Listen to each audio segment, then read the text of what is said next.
अस्सलाम वालेकुम। Pakistan defence analysis में खुशामदीद। रिसेंटली F-16 के ऑफिशियल फोरम पे एक बड़ी अहम अचीवमेंट पाकिस्तान को देखने को मिली है। तो चंद दिन पहले ऑफिशियली तौर पे F-16 के ऑफिशियल फोरम ने, जो कि बहुत रिलायबल इंफॉर्मेशन प्लेटफॉर्म है, उन्होंने ऑफिशियली पाकिस्तान के F-16 को एक Su-30 MKI Sukhoi Su-30 MKI के किल से मंसूब कर दिया है या एट्रीब्यूट कर दिया है।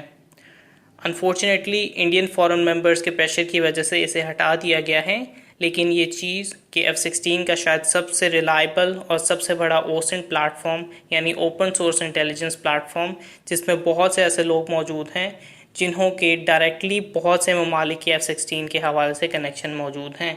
तो ये एक बहुत अहम चीज़ है। फोरम में ये क्लियरली तौर पे लिखा हुआ है कि एक कैप यानी कॉम्बैट एयर पेट्रोल मिशन के दौरान सीरियल नंबर 84606 जो है, जिसे squadron leader Hasan Siddiqui fly कर रहे थे, पाकिस्तान एयरफोर्स के कंट्रोलर्स ने स्क्वाड्रन लीडर हसन सिद्दीकी को एक Su-30 MKI की तरफ डायरेक्ट किया और इस F-16 से, जिसका सीरियल नंबर 84606 है और जिसे इस मौके पे हसन सिद्दीकी फ्लाई कर रहे थे, उससे एक AIM-120C5 को लॉन्च किया गया और उसने सुखोई Su-30 MKI को हिट किया। नाउ जैसे मैंने पहले बताया है कि चूँकि कुछ बैकलैश इसमें देखने को मिला है, इसलिए इसकी डिटेल्स को हटा दिया गया है, लेकिन मेरे ख्याल से किसी को भी इस बात में थोड़ा सा भी शक नहीं रहना चाहिए जब इंडियन कंबाइंड डिफेंस फोर्सेस जो हैं, तीनों ब्रांचेस एक कंफर्म मिसाइल किल का शेल दिखा रही हैं। अगेन वो जिनको इसकी अंडरस्टैंडिंग नहीं है वो यही समझेंगे कि इंडिया ने इस मिसाइल को अपने कब्ज़े में ले लिया था, लेकिन मिलिट्री एविएशन सेक्टर में इससे इतनी ज़्यादा एम्बैरसमेंट इंडिया को हुई है जो एक शेल को दिखा रहे हैं, जो कि इफ़ेक्टिवली एक किल शॉट वाले मिसाइल का शेल होता है। इस चीज़ के क्लियरली आसार मौजूद हैं कि Su-30 MKI के रेडार सिग्नेचर्स जो हैं पाकिस्तान एयरफोर्स के पास मौजूद हैं, जो कि स्पायरली डाउन करते जा रहे थे। हालांकि यहाँ पे मैं एक क्लैरिफिकेशन देता जाऊँ कि इस चीज़ को कभी कंफर्म नहीं किया गया कि Su-30 MKI जो है क्रैश हुआ है कि नहीं। इस चीज़ की कंफर्मेशन हालांकि ज़रूर है कि AIM-120C5 ने Su-30 MKI को शॉट ज़रूर किया है।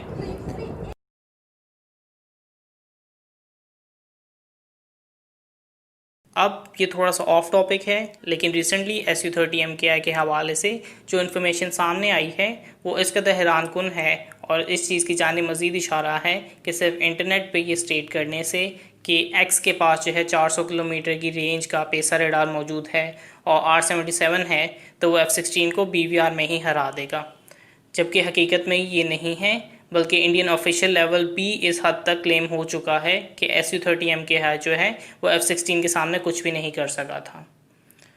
और जो इन्फॉर्मेशन की मैं बात कर रहा हूँ उसमें ये तो मेंशन है ही कि Su-30 MKI जो है एक बहुत मेंटेनेंस सेवी, बहुत लो ऑपरेशनल सर्विस वाला फाइटर जेट है, जिसकी ऑपरेशनल परसेंटेज जो है 40 से 50 के अराउंड लाई करती है, लेकिन इसके अंदर इंटरऑपरेटिबिलिटी के भी कई गुना मसले मौजूद हैं। इसके अंदर French avionics, Russian radars, Israeli jammers मौजूद हैं। तो होता यह है कि जो कि रशिया ने अपने रेडार के सोर्स कोड जो हैं इजरायली जैमर्स के साथ मर्ज करने से मना कर दिया है, तो इसका नतीजा ये होता है कि जब इजरायली जैमर्स काम करते हैं तो वो Su-30 MKI को सिग्नेचर को ही जैम कर देते हैं।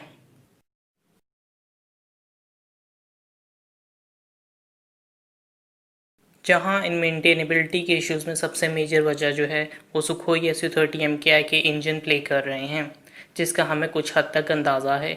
चूँकि इस सीरीज़ में यानी सैटर्न की सीरीज़ में, स्पेशली AL-31 की सीरीज़ में कई प्रॉब्लम्स होने की वजह से इसमें मेंटेनेंस में मसले नज़र आते हैं।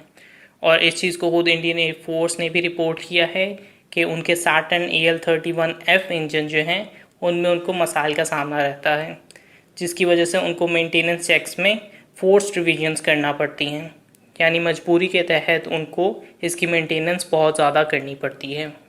इसी की वजह से सुपर सुखोई Su-30 MKI की एक और अपग्रेड जो थी वो इसकी इंजन की अपग्रेड थी, जिसको प्रोवाइड करने के लिए रशियन मेकर्स ने हामी ज़रूर भरी थी, लेकिन AL-31F में फ्लॉज को उन्होंने मुस्तरद कर दिया था। लेकिन कॉमन सेंस यही बताती है कि AL-31F इंजन, जो कि दुनिया के सबसे ज़्यादा थ्रस्ट मेकिंग इंजन्स में से है और वो भी Su-30 MKI के लिए, जो कि एक ट्विन इंजन फायर जेट है, तो इंडिया को इसकी अपग्रेड की ज़रूरत क्यों पड़ रही है? स्पेशली ये जहन में अगर रखें कि इसकी डिलीवरी यानी Su-30 MKI के तमाम यूनिट्स की डिलीवरी जो है सिर्फ पिछले साल ही मुकम्मल हुई है। अब ये ब्रॉडर आस्पेक्ट में इतनी बड़ी रेवलेशन है क्योंकि इससे सिस्टम इंटीग्रेशन, इंटरऑपरेटिबिलिटी और यहाँ तक कि इंटरऑपरेटिबिलिटी में भी कई गुना मसले आ सकते हैं। सिस्टम इंटीग्रेशन जो है इससे भी बहुत बड़ा टॉपिक है। तो इसे ऐसे इमेजिन करें, Su-30 MKI के एक स्क्वाड्रन उड़ रहा है और चूँकि आपका फोकस जो है अपने सिस्टम्स पे होता है, इसकी बजाय कि आप अपने फाइटर जेट पे या दूसरे फाइटर जेट्स पे नेकेड आई के थ्रू फोकस करें, और चूँकि आपका फोकस अपने सिस्टम्स पे होता है, इसका मतलब ये है कि इफ़ेक्टिवली आपके स्क्वाड्रन का कोई जहाज़ जो है एक दूसरे को नहीं देख सकता। इससे होने को तो कई चीज़ें हो सकती हैं और कई चीज़ें जो हैं सिस्टम इंटीग्रेशन के अंदर बहुत सी प्रॉब्लम्स कर सकती हैं, लेकिन ये तमाम चीज़ें जो है सिनेरियो बेस्ड हो सकती हैं और इसका अंदाज़ा लगाना मुश्किल है कि कौन कौन सी प्रॉब्लम्स इसके सिस्टम के अंदर मौजूद हो सकती हैं जब रेडार जो है जैमर्स के साथ इंटरऑपरेट नहीं कर रहे। और इसके अलावा जो कई चीज़ें इसके साथ हो सकती हैं वो मेरे ख्याल से बहुत से सिनेरियो बेस्ड चीज़ें हैं और मुमकिन है कि वो जेनेरिक ना हो और मौके पे इतनी ज़्यादा सूदमंद ना साबित हों। हाउएवर, अगर आप अब इमेजिन करें कि इंडिया के पास ये फाइटर जेट कोई पिछले साल के करीब पूरे डिलीवर हुए हैं,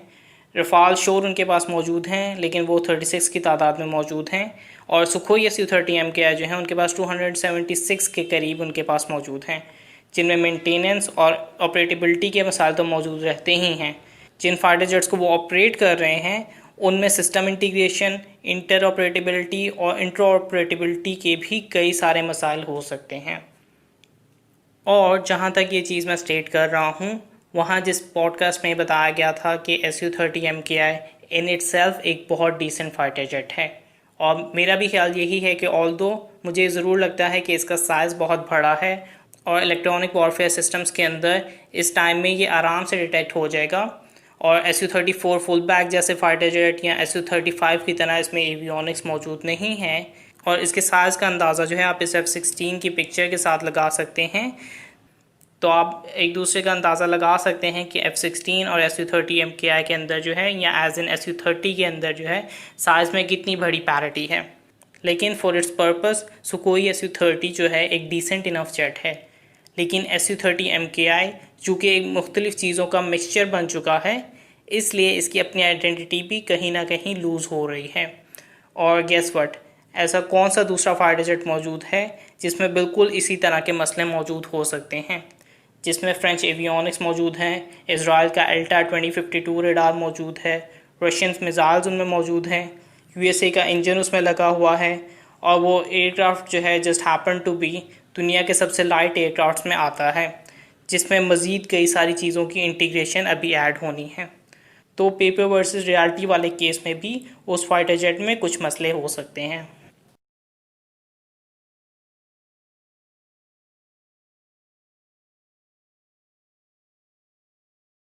खैर, अगर हम अपने ओरिजिनल टॉपिक पे वापस आएँ तो F-16 फोरम ने, जैसे मैंने बताया कि इस कंफर्म्ड किल की डिस्क्रिप्शन को हटा लिया है। इस चीज़ को उन्होंने क्लेम और अश्योर ज़रूर करवाया है कि Su-30 के F-16 से हिट होने की एश्योरेंसेस मौजूद हैं, लेकिन Su-30 MKI को क्रैश के कोई वाज़ेह सबूत मौजूद नहीं हैं, इसलिए इस डिस्क्रिप्शन को अभी के लिए रिमूव कर दिया गया है।